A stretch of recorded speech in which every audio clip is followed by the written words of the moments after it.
नमस्कार दोस्तों, स्वागत है आपका हमारे चैनल पर। आज के लेक्चर में हम बात करने वाले हैं एक इम्पॉर्टेंट टॉपिक के बारे में जो कि रिसेंटली न्यूज में आपने सुनने को भी मिला होगा। जी, हम बात करने वाले हैं आज क्लाउड बर्स्ट के बारे में। क्लाउड बर्स्ट एक्चुअली में क्या होता है, जिसको आप बादल फटना भी कहते हैं। बहुत बार हमने न्यूज में सुना होगा कि क्लाउड बर्स्ट की वजह से या फिर बादल फटने की वजह से बहुत सारे लोगों की जो जान है वो गई है, या फिर बहुत सारा जो नुकसान है वो देखने को मिला है फ्लडिंग की वजह से, लैंडस्लाइड की वजह से। प्रीवियस ईयर्स में हमने ये भी सुना है कि जैसे कि अमरनाथ यात्रा की मैं बात करूं तो वहां पे क्लाउड बर्स्ट की वजह से बहुत सारे जो यात्री हैं उनको जान गंवानी पड़ी अपनी। और ये क्लाउड बर्स्ट एक्चुअली में होता क्या है, किस तरह से ये वर्क करता है, क्या एक्चुअली में जो बादल फटना जिसे हम कहते हैं टर्म, वो क्या सच में बादल फट जाता है, उस वजह से ये बारिश देखने को मिलती है, कि क्या ऐसा फिनोमेना है या फिर क्या इसके पीछे का रीजन है जिसकी वजह से जो बादल फटता है उसकी वजह से बारिश होती है और ये सब फ्लडिंग वगैरह हमें देखने को मिलती है। तो चलिए आज के लेक्चर में वही डिस्कस करेंगे। सबसे पहले हमारे सवाल को देख लेते हैं। सवाल है आपका, highlighting the reason behind and impact of the cloud burst. जो क्लाउड बर्स्ट होता है उसके कारणों पर और प्रभावों पर हमें चर्चा करनी है। Discuss the measures to prevent and reduce the devastating impact of the cloud burst. और ये जो आपका बादल फटते हैं इनकी वजह से जो विनाशकारी प्रभाव होते हैं उनको रोकने और कम करने के उपायों को भी हमें सुझाना है, उन पर चर्चा करनी है। तो चलिए लेक्चर की शुरुआत करते हैं। सबसे पहले आप इस इमेज को देखिए। क्लाउड बर्स्ट एक्चुअली में होता क्या है, आपको ये समझने में अगर आपको नहीं पता है तो ये इमेज हेल्प करेगी। जैसे कि आप देख पा रहे होंगे यहाँ पर इस हिस्से में जो एकदम से बहुत ज्यादा बारिश है वो देखने को मिलती है। यहाँ पर बादल जो है वो मूव कर रहे हैं और बीच में इस हिस्से में एकदम से ज्यादा बारिश देखने को मिलती है। तो ये जब किसी भी स्थान पर एकदम से बहुत ज्यादा बारिश होती है उसी को आपका क्लाउड बर्स्ट कहा जाता है। आप एग्जाम्पल के तौर पे आप यूं मान के चलिए कि एक बहुत बड़ा क्षेत्र है जो कि आप मान लीजिए 10-15 किलोमीटर का एरिया का एक जगह है, सिटी है, गांव है, कोई भी जगह है।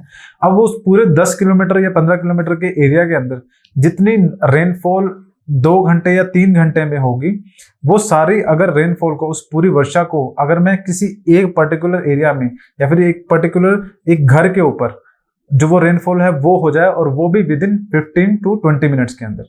क्या कहने की कोशिश कर रहा हूं मैं यहाँ पर कि 15-20 किलोमीटर का कोई एरिया है, वहां पर जितनी रेनफॉल आपकी 7-8 घंटे या फिर 4-5 घंटे में होगी, उस रेन को, अगर उस पानी को आप किसी एक घर पर, सिंगल एक घर पर, वो भी 5 से 10 मिनट के अंदर गिरा देंगे, तो जितना पानी वहां पर गिरेगा उसी तरह की सिचुएशन को क्लाउड बर्स्ट कहा जाता है। मतलब कि एक बहुत बड़ा लार्ज एरिया हो जाएगा। मान लीजिए हम माउंटेन्स की बात करें तो बहुत बड़े एरिया में 15-20 किलोमीटर के एरिया में जितनी बारिश होगी वो पर्टिकुलर किसी एक ही स्थान पर हो जाए, उसको आपका क्लाउड बर्स्ट कहा जाता है। और एकदम से जो बहुत सारा पानी गिरता है उसी को क्लाउड बर्स्ट कहा जाता है। तो ये एक्चुअली में क्लाउड बर्स्ट होता क्या है या फिर बादल फटना क्या है, उस पर हम चर्चा करेंगे। तो देखिए, सबसे पहले बात करें, a cloud burst refers to an extreme amount of the rain that happens in a short period of time. कि एक छोटे से समय के बीच में, टाइम पीरियड के बीच में अगर बहुत ज्यादा एक्सट्रीम अमाउंट ऑफ रेनफॉल, बहुत ज्यादा रेनफॉल हो जाए तो उसको आपका क्लाउड बर्स्ट कहा जाता है। अभी रिसेंटली जो बारिश हो रही है वो भी आपकी एक्सट्रीम रेनफॉल ही है, लेकिन क्लाउड बर्स्ट क्या होगी, एक छोटे से टाइम पीरियड के अंदर। अभी अगर आप देखें कि बहुत ज्यादा बारिश हो रही है, लेकिन उसको कम से कम टाइम लग रहा है कि 1 दिन का टाइम लग रहा है, 2 दिन का टाइम लग रहा है, कई घंटों तक वो बारिश हो रही है, 72 आवर्स, 48 आवर्स। लेकिन अगर ये सारी बारिश जो 72 आवर्स, 42 आवर्स की बारिश है वो अगर आपकी 1 घंटे के अंदर ही हो जाए, और वो जो एक्सट्रीम पानी गिरेगा वो आपका क्लाउड बर्स्ट कहलाएगा। Sometimes accompanied by the hell and thunder. तो कई बार यहाँ पर क्या है, इस क्लाउड बर्स्ट के अंदर जब ये बारिश होती है उसके अंदर जब आपके ओले जो होते हैं वो भी पड़ते हैं, और थंडरिंग मतलब आवाज भी बहुत जोर की आपको सुनाई देती है। The Indian metrological department IMD define it is as unexpected precipitation exceeding 100 mm, मतलब कि 100 मिलीमीटर या फिर 10 सेंटीमीटर पर आवर ओवर ए ज्योग्राफिकल रीजन अप्रोक्सीमेटली 20 से 30 स्क्वायर किलोमीटर का एरिया। तो आप क्या देखेंगे कि 20 से 30 स्क्वायर किलोमीटर का जो एरिया है उसकी मैं बात कर रहा हूं। 20 से 30 स्क्वायर किलोमीटर का एरिया, उसके अंदर अगर आपकी जो बारिश है वो 1 घंटे के अंदर 10 सेंटीमीटर से ज्यादा हो जाए। अब आप सोच रहे होंगे कि 10 सेंटीमीटर की जो बारिश है वो ज्यादा कैसे हो सकती है। तो देखिए होगा क्या, हम किस तरह से जो रेनफॉल है उसको मेजर करते हैं, आप खुद भी कर सकते हैं। आप क्या करेंगे, एक आप ग्लास लेंगे, जो आपका ग्लास होता है पानी पीने वाला, कुछ उस तरह का कोई चीज जिसपे आप मेजरमेंट जो है वो कर सकते हैं। आप उस पे मेंशन करेंगे कि कितनी हाइट पे, जैसे कि ये गिलास हो गया, मान लीजिए गिलास हो गया, इसके अंदर आप मेंशन करेंगे कि ये 5 सेंटीमीटर है, ये आपका 10 सेंटीमीटर है, ये 15 सेंटीमीटर है। तो आप जानते होंगे 10 सेंटीमीटर स्केल के अकॉर्डिंगली देखे जो कितना साइज होता है। अगर उतने साइज की बारिश, मान लीजिए आपने यहाँ पर मेंशन किया कि ये 10 सेंटीमीटर है, ठीक है। अब 1 घंटे के अंदर अगर इसके अंदर पानी गिरता रहता है और 1 घंटे में वो जो पानी है वो इतना हो जाता है कि वो इस ग्लास को 10 सेंटीमीटर तक फिलअप कर दे, तो वो आपकी जो बारिश होगी उसको क्लाउड बर्स्ट कहा जाएगा। वो आपका क्लाउड बर्स्ट होगा या फिर बादल फटना होगा। ये IMD मतलब इंडियन मेट्रोलॉजिकल डिपार्टमेंट जो है आपका मौसम विज्ञान, उनके अकॉर्डिंगली डेफिनेशन है कि किसको कहा जाता है क्लाउड बर्स्ट। और वो भी एरिया डिफाइन किया जा रहा है कि 20 से 30 स्क्वायर किलोमीटर का जो एरिया, उसी के अंदर ये बारिश हो। अगर एरिया आप बड़ा कर देंगे तब तो वो बारिश की कोई ज्यादा एक्सट्रीम नहीं मान पाएंगे हम उसे, लेकिन अगर एरिया छोटा होगा और उसी में ज्यादा बारिश हो जाएगी तो हम उसे कहेंगे बादल फटना। All instances of the cloudburst involve heavy rainfall in a short period, but all instances of the heavy rainfall in a short period are not cloudburst if they do not fit this criterion। कि कहने का मतलब क्या है कि एक छोटे time period के अंदर ज्यादा बारिश हो जाना, इसका मतलब ये नहीं होता कि क्लाउड बर्स्ट है। लेकिन अगर ये ऊपर की जो कंडीशन मेंशन की गई है अगर ये फुलफिल होती है तो हम उसे कह सकते हैं कि यस ये क्लाउड बर्स्ट है आपका। अब अगर बात करें कि ये रीजंस क्या है, किस तरह से क्लाउड बर्स्ट होता है, तो हम उनके बारे में बात करेंगे। पहले हम डायग्राम के थ्रू समझने की कोशिश करते हैं, फिर आपका आगे की बात करेंगे। देखिए होता क्या है, ओरोग्राफिक रेनफॉल जो होती है, ओरोग्राफिक, ये आपने ज्योग्राफी के अंदर शायद कई बार सुना होगा। ओरोग्राफिक रेनफॉल क्या होता है, जब रेनफॉल होती है, बारिश पड़ती है आपकी पहाड़ों की वजह से, माउंटेन्स की वजह से। बारिश के कई प्रकार होते हैं, कन्वेक्शनल रेनफॉल होता है, फ्रंटल रेनफॉल होता है, साइक्लोनिक रेनफॉल होता है, और आपकी ओरोग्राफिक रेनफॉल होता है। सो ये जो ओरोग्राफिक रेनफॉल होती है, एक ये आपका मेन वजह है जिसकी वजह से जो हम कहते हैं क्लाउड बर्स्ट होता है। अब एक्चुअली में इसके पीछे किस तरह से चीजें घट रही हैं उन पे ध्यान देते हैं। देखिए ओरोग्राफिक रेनफॉल क्या होती है, जो माउंटेन्स की वजह से होती है, जैसे मैंने आपको बताया। अब होता क्या है कि आप यहाँ पर इस इमेज में देख पा रहे होंगे कि सनलाइट है, मान लीजिए यहाँ पर सन है, उस सनलाइट की वजह से यहाँ पर जो पानी है वो क्या करेगा, वेपोराइजेशन होगा, इवेपोरेट होगा और ऊपर जाएगा। अब वो ऊपर जब जाएगा तो वो आपका क्या होगा, वो आपका लिक्विड फॉर्म में नहीं जा रहा है, वो आपका गैसियस फॉर्म में जा रहा है। तो यहाँ से इवेपोरेट होके जब पानी होगा समुद्र से ऊपर की तरफ जाएगा और गैसियस फॉर्म में जाएगा। ऊपर जाकर क्या होगा, वो आपका अगेन लिक्विड होगा। अगेन लिक्विड क्यों होगा, क्योंकि ऊपर जाने पर हर 1 किलोमीटर पर आपका 6.5 डिग्री सेल्सियस जो टेम्परेचर है वो कम होता है। तो नीचे से गैस बन के जा रहा है सनलाइट की वजह से, क्योंकि सनलाइट यहाँ पे पड़ रही थी, उसकी वजह से गर्म होगा, इवेपोरेट होगा, ऊपर गया। लेकिन जैसे जैसे ऊपर जा रहा है वैसे वैसे वो ठंडा हो रहा है, और ठंडा होने की वजह से वो अगेन गैसियस स्टेट से लिक्विड फॉर्म में आना स्टार्ट होगा। और जब वो आसमान में जाकर आपका, जिसको हम कंडेंसेशन बोलते हैं, वो आपका होना स्टार्ट होता है। जब वो आपका लिक्विड फॉर्म से अगेन, सॉरी गैसियस फॉर्म से अगेन आपका लिक्विड फॉर्म में आता है, तो उस केस में क्या होता है, आपके ये जो क्लाउड्स है ना, बादल बनते हैं। दोबारा से समझेंगे कि नीचे से, जमीन से जो पानी है वो आपका इवेपोरेट हुआ, गैसियस स्टेट में ऊपर गया, और जैसे जैसे वो ऊपर जाता है, क्योंकि टेम्परेचर कम होता है एटमॉस्फेयर में, तो वो अगेन जो गैसियस फॉर्म में गया था वो लिक्विड फॉर्म में कन्वर्ट होना स्टार्ट होता है।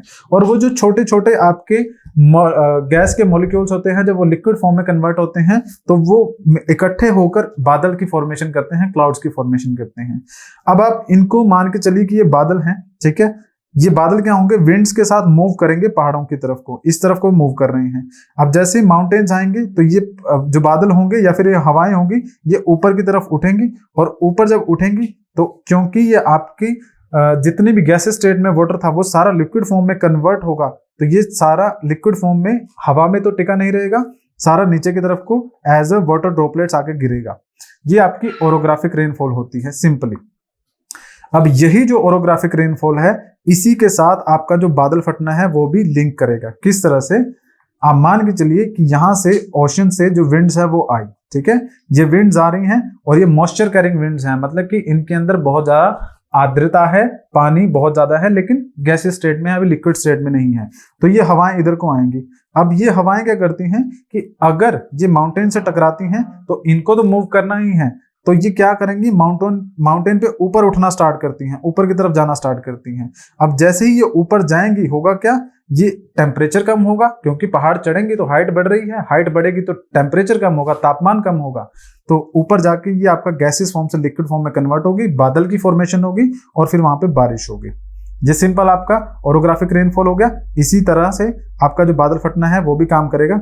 अब बादल फटने में एक चीज एक्स्ट्रा हो जाती है, इससे ज्यादा जो नॉर्मल आपकी ओरोग्राफिक रेनफॉल हो रही है उससे एक चीज एक्स्ट्रा हो जाती है। वो क्या हो जाती है कि ये विंड्स तो यहां से आ गई और ये विंड्स माउंटेन से भी टकरा रही हैं और ये ऊपर भी उठ रही हैं। ऊपर उठने के बाद इन्होंने बादल का जो स्ट्रक्चर है वो भी ले लिया, यहाँ पे बादल भी बन गए। अब ये बादल जो बने हैं यहां से तो रेनफॉल होनी चाहिए नीचे की तरफ को, क्योंकि पानी हवा में नहीं रुक सकता, पानी तो नीचे गिरेगा क्योंकि वो भारी होता है। लेकिन इसमें एक चीज ऐड क्या हो जाती है वो खास, वो ये कि जो नीचे की तरफ से ये हवाएं आ रही है ना, ये हवाएं कुछ केसेस में इतने ज्यादा स्ट्रॉन्ग होती हैं कि ये नीचे से जब ऊपर उठती हैं तो इतनी स्ट्रांगली ये ऊपर की तरफ को जाती हैं कि ये जो पानी नीचे आना चाहता है, जो बादल से लिक्विड फॉर्म में जो ऊपर पानी है वो जो नीचे आना चाहता है, ये हवाएं उसको कॉन्टिन्यूसली ऊपर की तरफ को पुश करती हैं, क्योंकि नीचे से बड़ी तेजी से ऊपर जा रही होती हैं।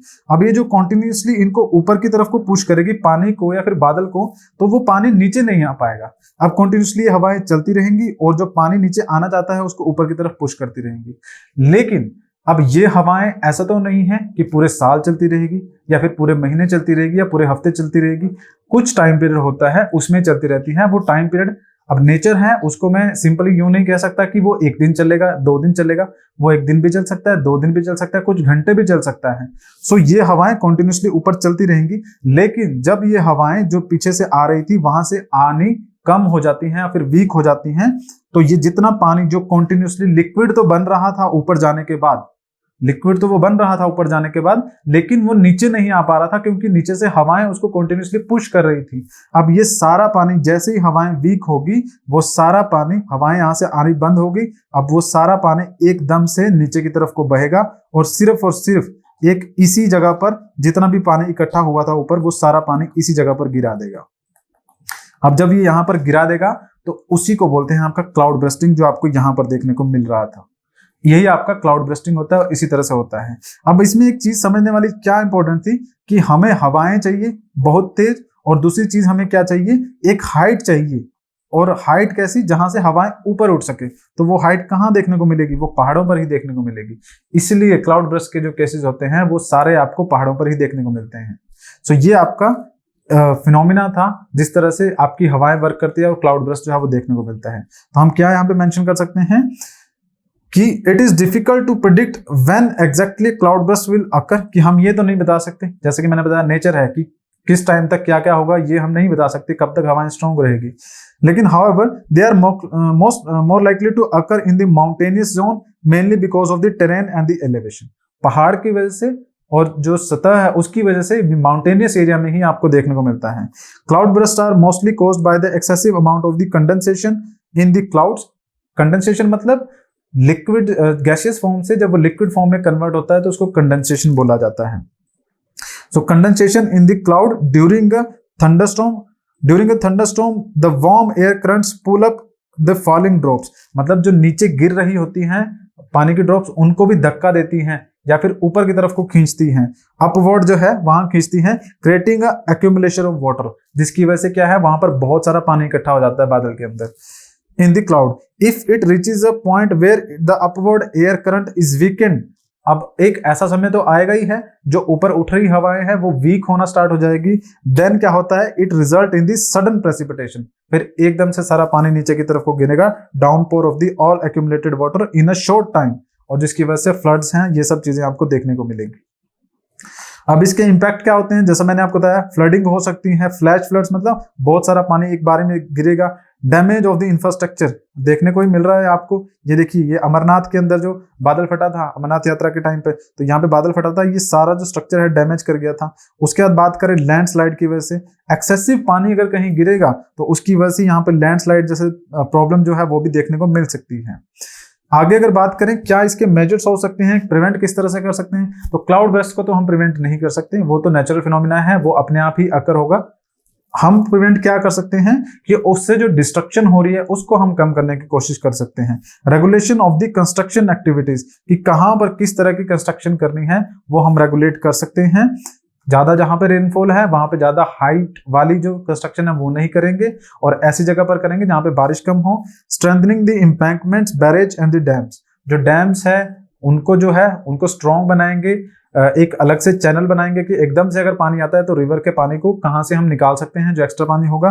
Localised planning, taking into consideration the ecological fragile nature of the region and involving the local communities, ये भी ध्यान रखना है कि कहां पर किस तरह का एनवायरमेंट है उसके अकॉर्डिंगली ही वहां पर एक्टिविटीज जो है वो करनी पड़ेगी। इसी तरह से हम क्या है ह्यूमंस को और जो प्रॉब्लम क्रिएट हो रही है लैंडस्लाइड की वजह से डैमेज होती है उसको कंट्रोल कर सकते हैं, क्योंकि नेचर के ऊपर हमारा कोई कंट्रोल नहीं है, क्लाउड बर्स्ट हम रोक नहीं सकते हैं। ठीक है, तो ये सब चीजें थी जो इंपॉर्टेंट थी। आई होप आपको क्लाउड बर्स्ट समझ में आ गया होगा।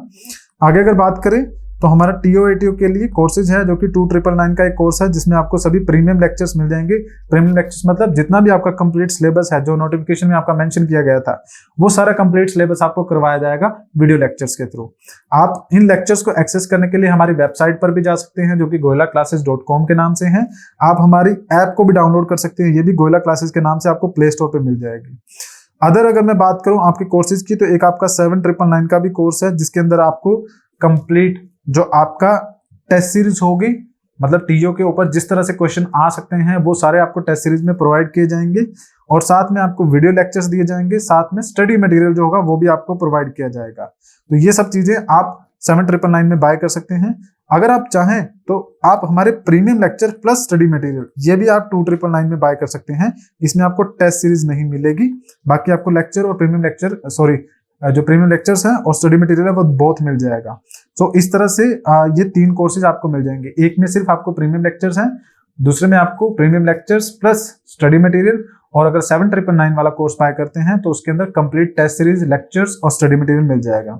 टेस्ट सीरीज हमारी किस तरह से वर्क करती है, हम आपको क्वेश्चंस प्रोवाइड करेंगे, आंसर शीट प्रोवाइड करेंगे, आप उन आंसर्स को लिखकर हमारे पास सबमिट करेंगे और सबमिट करने के बाद उसकी चेकिंग की जाएगी, वैल्यूएशन की जाएगी और आपको जो भी रिमार्क्स है या फिर किस तरह से आंसर इंप्रूव किया जा सकता है वो बताया जाएगा। किसी भी तरह की और इन्फॉर्मेशन के लिए आप हमारे टेलीग्राम चैनल को ज्वाइन कर सकते हैं जिसका लिंक जो है डिस्क्रिप्शन में आपको मिल जाएगा। आई होप आपको लेक्चर पसंद आया होगा, कमेंट करके बताइएगा, चैनल को सब्सक्राइब कीजिएगा, बेल आइकन को प्रेस कीजिएगा ताकि आपको और अपडेट्स जो है वो भी मिलती रहे। Thank you for joining us.